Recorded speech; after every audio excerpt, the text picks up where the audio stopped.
حدیث ہے، 3 لوگوں کی دعا کبھی رد نہیں ہوتی، جن میں ایک مظلوم ماں ہے۔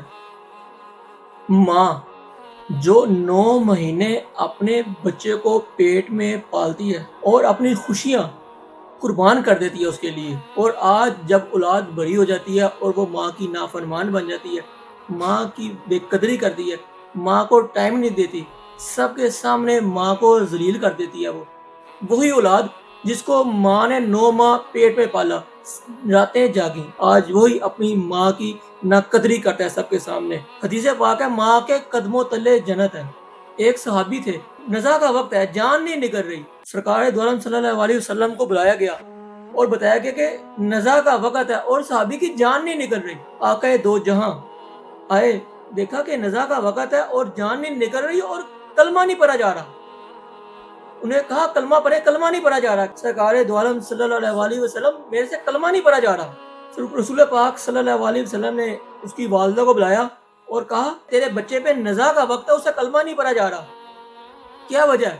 کہتی میں اسے ناراض ہوں، میری نافرمانی کرتا تھا، ذلیل کرتا تھا سب کے سامنے، بلند آواز میں میرے سے بات کرتا تھا، میرا بڑا دل توڑتا تھا یہ۔ تو سرکار دو عالم صلی اللہ علیہ وسلم نے فرمایا اسے معاف کر دے۔ تو عورت نے کہا کہ میں اسے معاف نہیں کروں گی۔ تو سرکار صلی اللہ علیہ وسلم نے چند صحابوں کا لکڑیاں اکٹھی کرو، اس کو آگ لگا دو، جلا دو اس کو۔ تو ماں کہتی نہیں نہیں نہیں، اس کو جلاؤ مت۔ تو اس پہ کہا سرکار دو عالم صلی اللہ علیہ وسلم نے فرمایا کہ اگر تو اس کو معاف نہیں کرے گی تو اسی طرح یہ جہنم کی آگ میں جلتا رہے گا، اس کو معاف کر دے۔ یاد رکھو، ماں کی آہ عرش ہلا دیتی ہے۔ قیامت کے دن بہت سے لوگ اپنی نیکیاں لے کے آئیں گے، بہت نیکیاں ہوں گی، لیکن ایک طرف کھڑی ماں رو رہی ہوگی اور اس کی وہ نیکیاں جو وہ لے کے آئے گا سب ضائع کر دی جائیں گی۔ حضرت عبداللہ فرماتے ہیں کہ میں کوئی ایسا عمل نہیں جانتا جو انسان کو ماں کی خدمت سے زیادہ اللہ کے قریب کر دے۔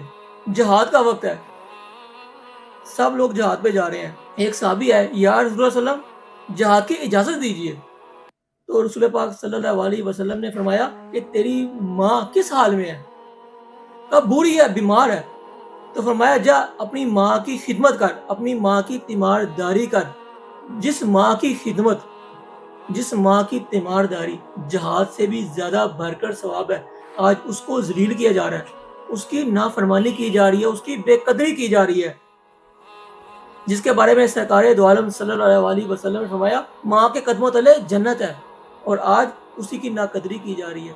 حدیث ہے، 3 لوگوں کی دعا کبھی رد نہیں ہوتی، جن میں ایک مظلوم ماں ہے جس کی دعا رد نہیں کی جاتی۔ جس نے اپنی ماں کو رلایا ہے وہ اپنی دعاؤں کے قبول ہونے کے دروازے کو بند کر لیتا ہے۔ ماں روٹھی تو سکون بھی روٹھ گیا، ماں ہنسی تو مقدر بھی ہنس پڑا۔